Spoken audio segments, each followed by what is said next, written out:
boys, welcome back to another video, and today we are back with another FIFA 22 Squad Battles tips video, and today it is about how to beat Legendary difficulty solo.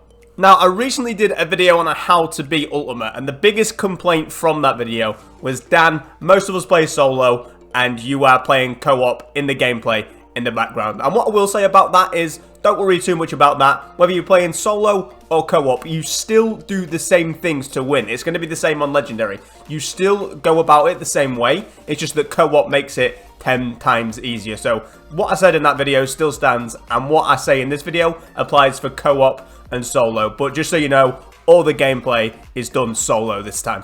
And the second thing I wanted to change is how good my team is. Now, I know a lot of you, obviously I've spent FIFA points, I'm a YouTuber, it's my job. Most of you don't spend FIFA points like I do. So, this time I jumped on the RTG, literally just did this last night. I've played about 4 or 5 games. Okay, I've played about 7 games. And this is the team that I got put together. It's not very good, it's just a Spanish team. Made sure I got some pace up front, and yeah, other than that, it is very, very basic. Costs less than 10,000 coins. So I just wanted to show you that this can be done without using a mega team full of FIFA points. You can win with a very, very basic team. And one of the last complaints that we get is that when we're showing one of these tutorials, we always do it against a low-rated team with low chemistry. So this time, I just wanted to show you that I'm actually doing it against a team that is better than the one I'm using. Higher rated, 83 rated with 96 chemistry, some decent players in there. So just rest assured that this time when you see me do everything that I do, it is not against a bronze team. I'm actually using a team that is better than the one that I will be using. I'm going to quickly show you me going into the game as well, so you know there's no funny business with it. It's just me going in on Legendary, and there it is. So we're into the game. This is this team. So, the thing I want to cover first is defending, and I say it every single time I make a video on Legendary or Ultimate, and that is that you do your defending with your midfielders, with your striker, with whoever, but not your centre-backs and full-backs if you can avoid it. That is because when you're defending with your centre-backs and full-backs, you're pulling them out of position. Even if you don't mean to, you're going to be pulling them out of position, and as soon as there's any space for the AI to get into, they will take that. They will capitalize on the space you've given them. So as you can see in the background now, I am just running around like a headless chicken with a midfielder. It might look a bit stupid, but ultimately what it's allowing me to do is keep the full-backs and centre-backs in position, and I can just do all my defending with my midfielders and not risk opening up spaces that they can take advantage of, basically. Okay, so this next clip is from a couple of in-game minutes later. They've won the ball back, and you'll see it again. I'm running around with my strikers, my midfielders, my wingers, whoever. I'm chasing the ball down, but I'm not going to use a defender to do so, unless I have to. They then play this ball.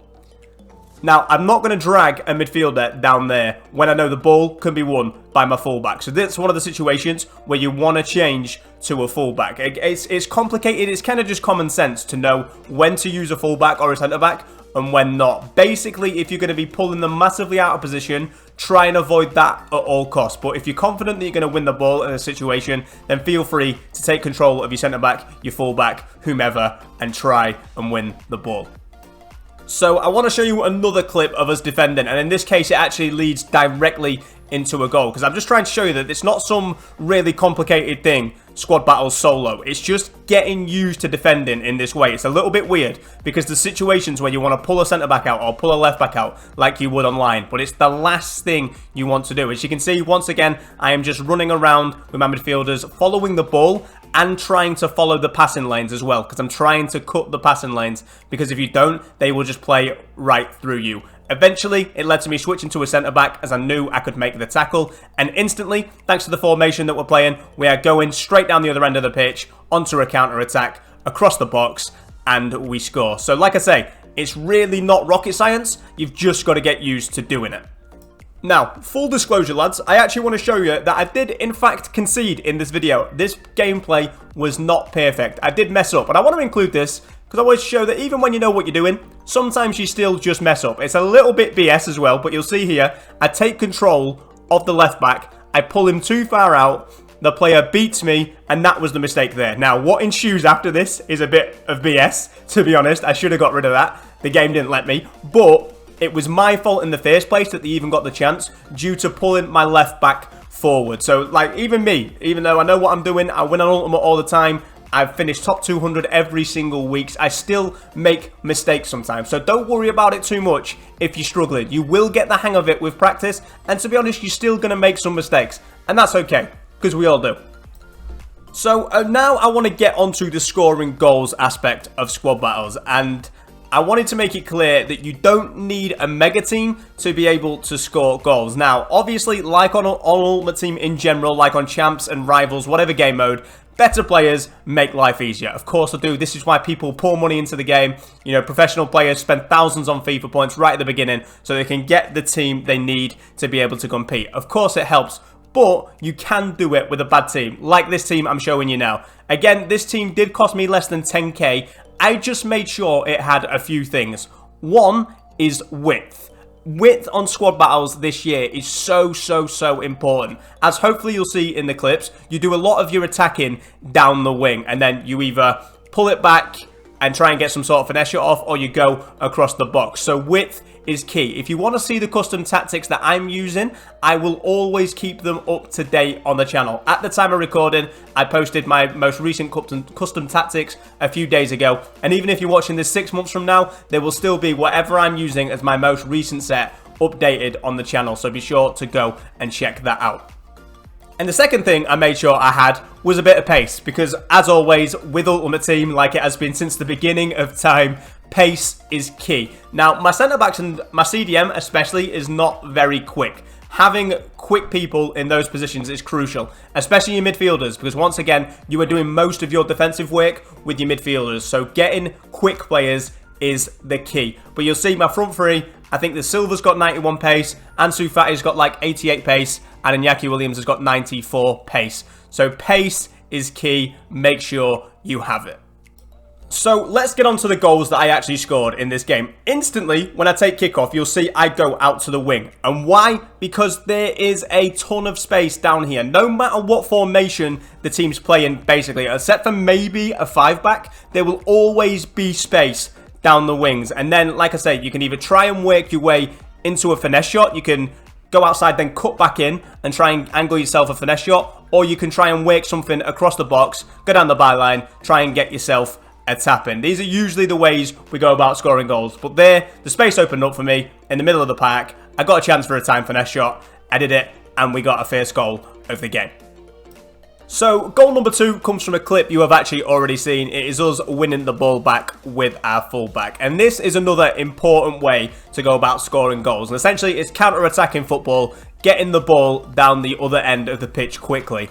And this is actually a huge thing to try and do, because obviously, like I say, I play Ultimate and I have top 200 runs every single week of the year. And me and my partner find that if you let them set and let them sit in, and they get set in their formation and sit deep, it is so more difficult to break them down. So counter-attacking football and trying to get the ball from one end of the pitch to the other very quickly is key. Goal number 3 is another example of what we just spoke about. They get a corner, win the header, we get the ball back. Now, we need to break quickly from here, because we know if we can get this up the pitch quickly, we're getting a chance to score. So we get straight down the wing, again, because there is always space down the wing, especially on corners. We get it across the box, and bang, we've got an easy finish. It's not rocket science, lads. I know I keep saying that. It's really not. It's just knowing what to do and practicing doing it so that you can execute it to the best of your ability. Hopefully, you're about to start seeing a pattern, because again, this is a goal you've already seen. We win the ball back with some good defensive work. We pick our moment to switch to our centre-back, and once we win it back, we play a big ball, and bang, we are away. We are a little bit lucky on that one, to be fair. We could have lost the ball. But again, same formula, across the box, easy goal. It's just rinse and repeat, try and do the same things over and over again, because unlike online, the squad battles play the same way every single game. The AI thinks the same way, so if you can learn what works, that's the key to beating them. And this is the 5th and final goal of the video, and I get a little bit lucky here, because I actually approach him with my centre-back, I go for the tackle, and I miss it, but thankfully, the AI defending actually cut the ball out for me, and this will be a familiar story now. We break as quickly as we can, we work the ball, out wide. The fullback is nowhere to be seen because we've broken up the pitch so quick. And then Ansu Fati gets to score with a near post OP shot. So you'll notice the theme of all these goals was breaking quickly and trying to get the easy finish by going across the box, or if they give us space, try and execute a time finesse shot, because time finessing at the time of recording is still very, very overpowered. And now basically I just want to show you the game finishing so that you can see that this was in fact unlegendary. Just in case you thought I might be lying, that's something I get accused of a lot. If I don't actually show, they'll say that I played it on a lesser difficulty than I claimed to. So I'm just going to show you the game finishing on legendary difficulty. But yeah, that is pretty much going to do it. I do hope this helps some of you out. Again, to break it down to the bare basics, defending is just try not to use your fullbacks and your centre-backs. Only use them when it makes sense to. I can't really explain that situation to you. You just need to learn when that is through trial and error, or just through common sense, really. A lot of the time, it's obvious when you shouldn't pull a centre-back out, but it can take some getting used to. So just practice it, and you will get used to it. And attacking, like I say, green time finesse shots, getting down the wing, getting across the box, near post OP. There's plenty of ways to score your goals. Again, it's just practice and figuring out what works best for you. But yeah, the game has now finished, so I think I quickly skipped past everything here. I hope I did.